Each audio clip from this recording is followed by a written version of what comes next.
What is up, y'all? We are here for our Saturday night secret sermon.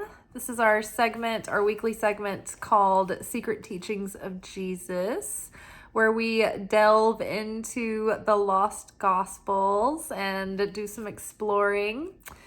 We are currently in the Nag Hammadi scriptures, and we've been studying the Gospel of Philip. And if you go to my channel, Light, Love, Magick, and subscribe while you're there, you can find the Secret Teachings of Jesus playlist where you will find all of our other videos going through the Gospel of Philip, and also before that, the Secret Book of James. So this has been really fun. Basically, how this all started was I just was really interested in reading the Lost Gospels. And I wasn't sure when I would really get around to it, or if I would really devote myself to diving in deep. So I just thought if we make it a segment that we all do together weekly, then it'll be like an ongoing thing and we can share it. And it'll be a whole big fun time. And it has been. People love this playlist, and I'm so happy about that. So, okay. So I basically come in from work, pick out a portion that stands out to me, that speaks to me, and then I go ahead and start the video so I can read the portion aloud to you guys pretty heinously, horribly, a couple of times. And then we unpack the portion line for line. And so as far as context, the Gospel of Philip is like these little portions of cryptic text here, and they're given and meant to be really meditated upon. They're very esoteric. They're very symbolic. Some of them are speaking directly to the other dimensions, and so they're not symbolic. They're literal, but they're beyond what we can comprehend sometimes. Sometimes it's explaining the spiritual technology behind things that are going on. And sometimes it's very cryptic symbolic language that's like a code, essentially. So that's been really fun. Tonight's portion is more straightforward than others. So that might be a fun breather for us. Although I doubt if we get out of here in under 30 minutes, but you never know. I have a feeling we might be able to be succinct today. So let's get into it, shall we? Know yourself. All those who have everything should know themselves, shouldn't they? If some do not know themselves, then they will not enjoy what they have. But those who know themselves will enjoy their possessions. All right, let's do that again. That was choppy. The portion is titled, Know Yourself. All those who have everything should know themselves, shouldn't they? If some do not know themselves, then they will not enjoy what they have. But those who know themselves will enjoy their possessions. All right, so this is an edict to know yourself, right? This is don't just go through life, not aware, not self-aware, not awakened, never knowing who you really are, what really lights up your soul. Each one of us have a unique soul that has come to earth to live out unique plans and serve unique purposes. And so each one of us are like an ambassador for the light, right? We're vessels, we're channels. And so the light gets to experience life through us, through each of our own unique perspective. But our purpose is to come to earth as souls and do our Tikkune Correction. So Tikkun is the Hebrew term that's, you can kind of understand it by relating it to karma. It's similar. So tikkun is like we have a soul, and according to mystic Hebrew belief, we come to this earth more than once. We reincarnate and we bring the same soul with us life after life. And over the course of lifetimes, we are given a certain amount of stuff to transmute while we're here. And so our souls have these like assignments, and we have to, or we're charged with elevating our darkness and transmuting that into light, right? To tip the cosmic scales over here. See my scales in the background? It's as if like we're always fighting this balance, or working to maintain the balance of light and dark. And so the law of conservation of matter is a physics law, and it says that matter cannot be created nor destroyed. And so we can't destroy evil, and we can't get rid of it. It can't disappear. The only thing that we can do with it is to change it, is to transmute it. And so that changes the balance of the cosmos, because that is changing the stuff that makes up the cosmos, right? So we're here to take our fear and our insecurity and our lack and our doubts and our judgment and criticism and meanness and selfishness and lust and greed and all of those fun feelings, all those fun attributes. We're here to change those and transmute them and elevate them to become more like the light of the Creator, which is eternally sharing and creative and good and kind and compassionate and unconditional love and giving. And that doesn't mean that there's not discipline. You know, I think sometimes people hear unconditional love and they simplify it, and it becomes something that creates people being too complacent within like toxic situations. But let's not get off on that tangent. I think it's just a good caveat to put out there. Okay, let's get back on track. So know yourself. All those who have everything should know themselves, shouldn't they? If some do not know themselves, they will not enjoy what they have, but those who know themselves will enjoy their possessions. So we come here to elevate our souls. And so in order to do that, we have to awaken to having a purpose on earth, right? You know, so many of us, before we came online, before we awoke, before we realized that we have spiritual work to do, we were just, going through life, enjoying ourselves, waiting for the weekend, what's on TV, what's up with the game this weekend. It was just like going through the motions, right? So these are people who don't necessarily know themselves on the level that we're talking about here. And so in order to find that darkness, in order to transmute it, we have to seek it out. And most people just want to turn a blind eye to their darkness, or remain complacent, or, not notice it and just let it continue, let it ride. But the last thing that most people want to do is go deep in searching out your own darkness so you can experience it and be triggered by it and squeeze that lemon into lemonade, make it into something sweet. Turn that salt into sweetness, turn the bitterness into sweetness, and turn the darkness into light.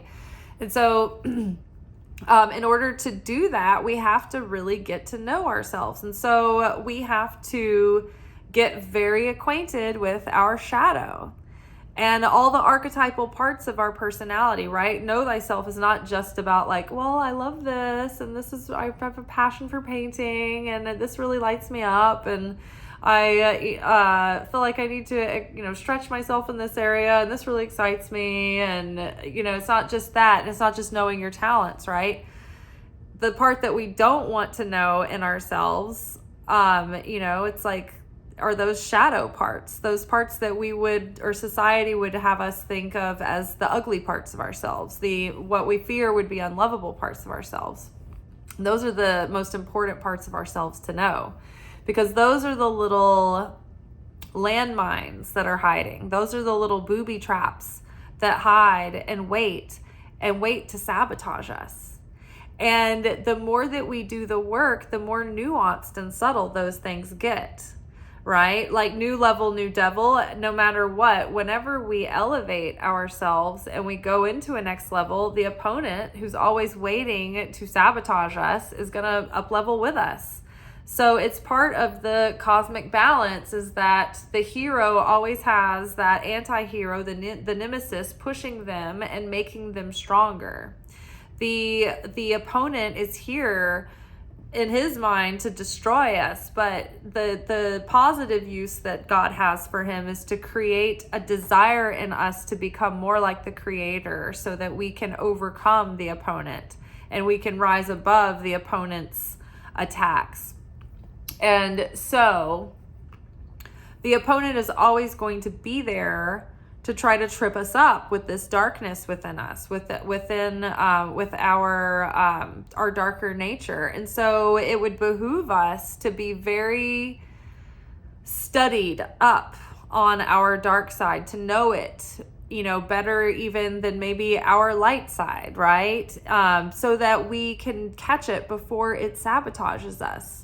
So when you're in the beginning of awakening and doing the spiritual work, the tests are easier. You see the obvious parts of yourself that are messing you up, that are holding you back, that are, preventing you from having deep, fulfilling experiences and relationships in life, right? You see the obvious things.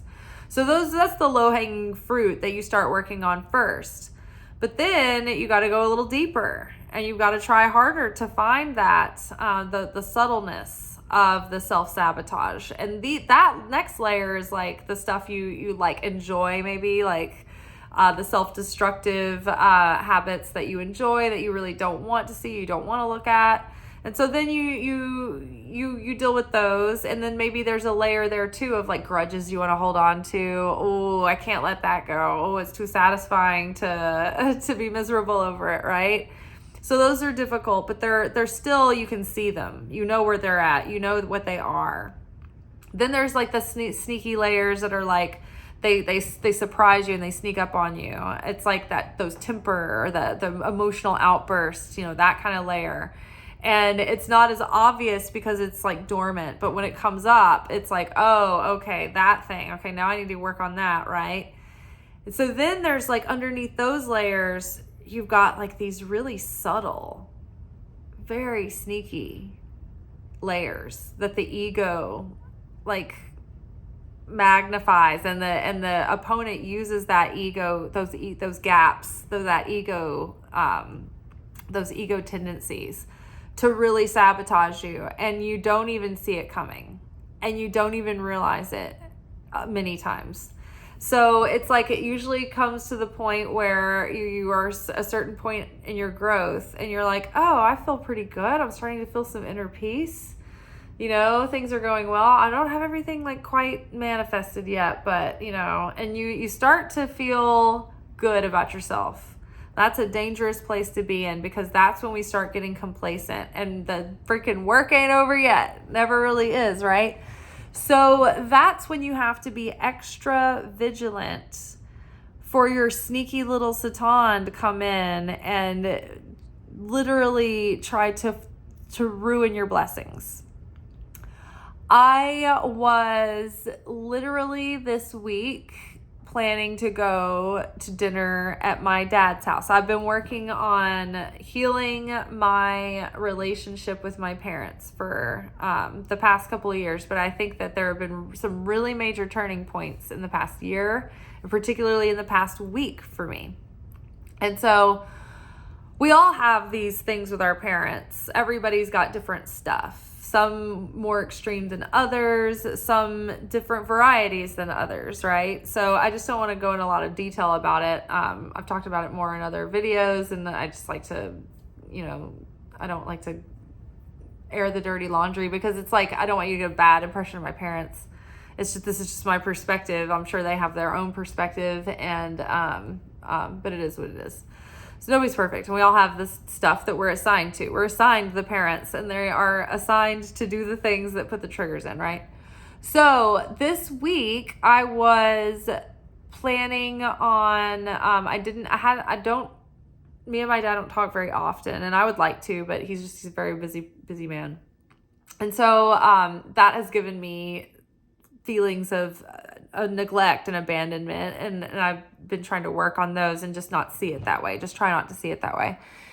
So I've been trying to make an effort to continue or whatever, to try to pursue whatever kind of relationship we can have. And I called him last weekend to just say hi, and he seemed short, and he kind of jumped off the phone, and like after a couple of minutes, and I was just like, I started to get my feelings hurt, and I started to go into the whole, like, of all of the history. And then I was like, no, this is a new timeline. This is a new story. We are going to be different now. I am going to choose to be different regardless of how he is. I'm just going to just show up with a generosity of spirit and a positive mindset and a determination, and I'm just going to make the best of it. And I'm not going to take anything personally. You know, it doesn't have anything to do with me or a reflection of who I am. So after I decided not to get upset, a couple of minutes later, his wife texted me and invited me over to dinner for the next week. And I was like, oh, wow, that's really nice. So all week long, like in the most subtle of ways, the Satan has gotten in my head and has tried to like find ways to offend me and like ruin the dinner before it ever happened. Like in like little ways where I would be misinterpreting something or reading into something wrong or thinking about something the wrong way. And it was like every time I kept thinking like, I see it. No, I'm not going to think that. That is not the thought that I want to have. Like, that's not what this is. And I would be like, oh my gosh, the Satan is trying to sabotage the dinner so that I will have the wrong perspective and the wrong attitude going in. I will have the wrong energy. I won't be as open and warm and malleable. I'll be guarded and defensive. And so it was just like, wow, I could see those freaking landmines every step of the way this week. There were other things too, like in other situations where there were turning points, I think, in different categories of my life. And in the same way, that little ego voice that like the opponent, the Satan, uses, it gets in there into the ego. And it was just trying to use like judgment and criticism in the most quiet ways that were very justifiable, that were like, oh, I'm just thinking ahead on this kind of thing. Like, oh, this is justified, right? This is and it's hiding out as like the intuition. I'm just, I'm being responsible, and it's not always. So it gets very subtle, and you have to get very shrewd in discerning this voice. And so I started catching it, because all week long I'm like, would this be the voice of love? Is this the voice of compassion? Is this the voice of my higher self? Is this encouraging? Is this a voice of goodness? Would the creator be saying this to me? Or is this the voice of the ego? Is this the voice of the opponent trying to sabotage me from a good thing, from a blessing coming in?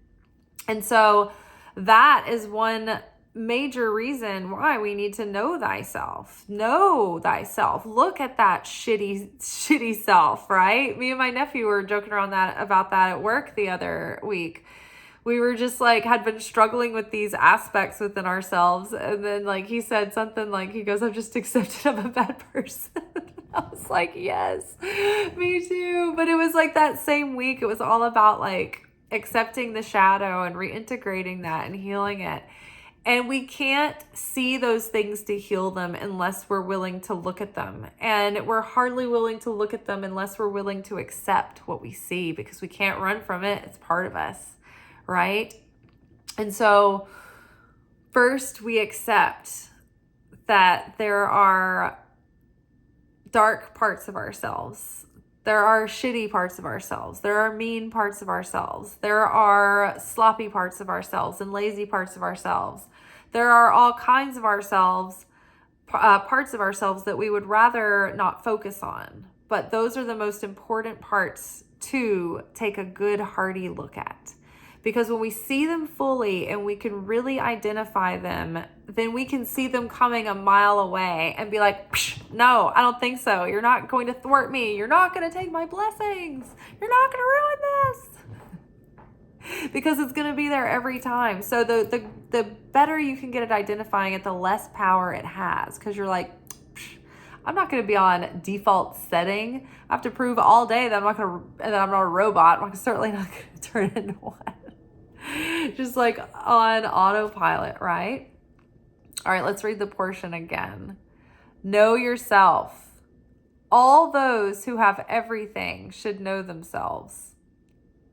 All those who have everything should know themselves, shouldn't they? If some do not know themselves, they will not enjoy what they have. But those who know themselves will enjoy their possessions. Now, on the positive side of this, we have the light of the Creator in us. So we have all that is within us. It's just like not active, it's dormant. And so if we can tap into those things, we can activate them. And we can tap into, like, say, knowledge, right? From the Akashic records and the collective subconscious. I know myself, like, just like when I read these, gospels to you guys, I get downloads that come through. I'm not a studied theologian. Like, I do study Kabbalah and things like that, but I've never been like the good Bible student. But these insights, these truths, like, I'm not thinking of them. They're coming through me.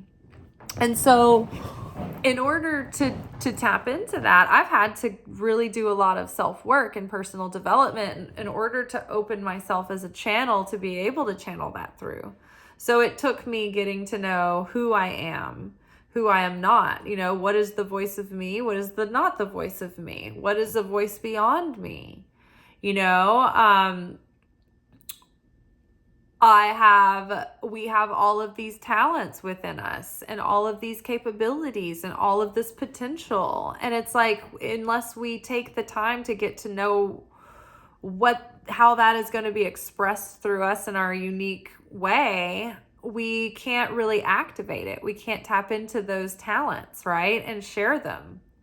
And so as we break through the layers of negativity, what it does is it allows the light of the Creator that's already within us to be able to become more radiant and be able to shine through us in a more, with more clarity, with more brilliance, right? And so that could come through wisdom and knowledge, and it could come through our talents. It could come through healing capabilities. It could be any variety of things. But as we awaken our soul and as we shed that negativity that keeps the light in, right? Think about if you had a really thick lampshade and it's really dark. It doesn't let the light out. You just get the light above at the top and below, right? And then it makes for a dim room. So say that's like a shell of negativity. So we take that lampshade off, but there's another shade underneath, right? But it's letting more light out now, right? And maybe we're able to change the bulb so it's a brighter bulb. You know what I mean? So it's like we've got more voltage for a higher wattage bulb, and the veils are getting thinner to let that light through. So that also comes in with knowing thyself and with spending time with the self and healing thyself. Another aspect of the self you have to know is the wounded self, right? So that we can heal those wounds, so we can tend to those wounds. If we do not, then everything that we are perceiving and thinking and feeling is going to be coming through the distortion of that pain, of that hidden pain and that suffering. So we have to know our pain in order to heal that, in order to clear that perspective, in order for truth to be able to come through. So know yourself. All those who have everything should know themselves, shouldn't they? If some do not know themselves, they will not enjoy what they have. But those who know themselves will enjoy their possessions. So yeah, I mean, we have to awaken these talents and these abilities and these passions within us, right? So that we can enjoy those and we can use them and share them to share the light with the world. But also, it's like we all have these virtues within us and these capabilities, right? Jesus said, you will all do the things that I do and greater. And we have the fruits of the Spirit within us, right? They have to be activated. They have to be cultivated. So unless we take the time to recognize these and be like actively aware of them and consciously activate them and use them and share them, then they get left behind. And it's like awakening and blooming into our full potential. Like it brings us a deep sense of satisfaction because the soul is always yearning, pushing up against our flesh bag, trying to get to that greater expression of itself, that higher version of you, the higher self that lives in the perfected state of the self and its fullest potential. And so the soul knows that potential and is always trying to push us towards experiences that will give us opportunities to get closer to that version of self. You know, challenges that will strengthen us and awaken us and show us our weaknesses. Things that will unlock our talents and potential and hone in those crafts and our experience and our wisdom.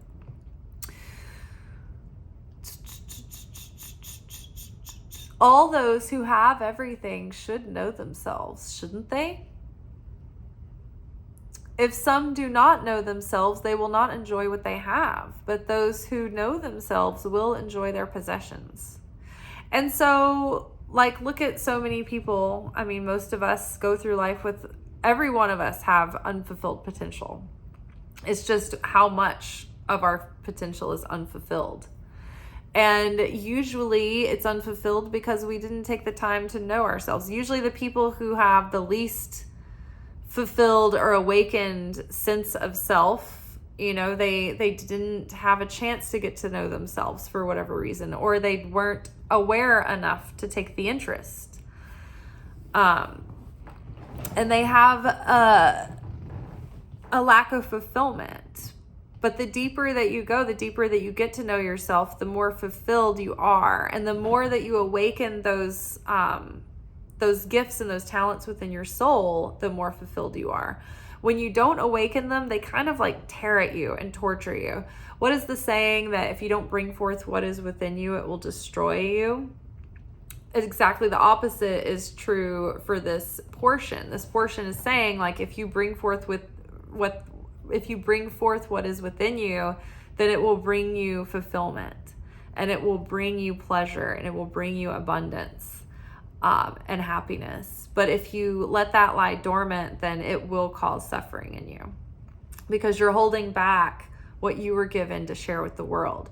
You were given something to steward that, and you were entrusted with those gifts because the Creator wants you to share them with others, not hold on to them or not leave them dormant. You know, there's the parable where he says, why would you be given a light to hide it under a bushel basket? You should have put it up on a lamppost.